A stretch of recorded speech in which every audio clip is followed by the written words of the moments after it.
কক্সবাজার শহরের বেশিরভাগ এলাকা থেকে পানি নেমে গেছে, তবে এখনও পানিবন্দী আশপাশের অন্তত ৮০টি গ্রামের মানুষ।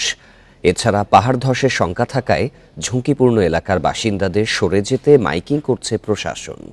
এদিকে বৃষ্টি কমায় সৈকতে হাজারো পর্যটকের ঢল নেমেছে।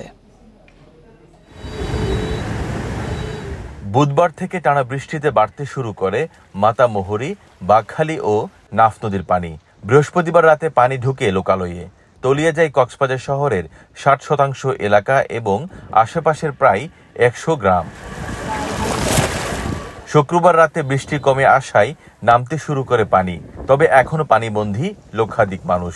এছাড়া ফসলি জমি ও চিংড়ি ঘের ডুবে যাওয়ায় ক্ষতির সংখ্যায় স্থানীয়রা।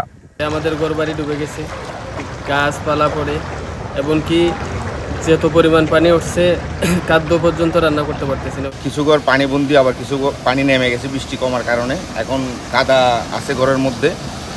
তবে বৃষ্টি কমলেও কমেনি পাহাড় ধসের আশঙ্কা। ঝুঁকিপূর্ণ এলাকার বাসিন্দাদের নিরাপদে সরিয়ে নেওয়ার চেষ্টায় প্রশাসন।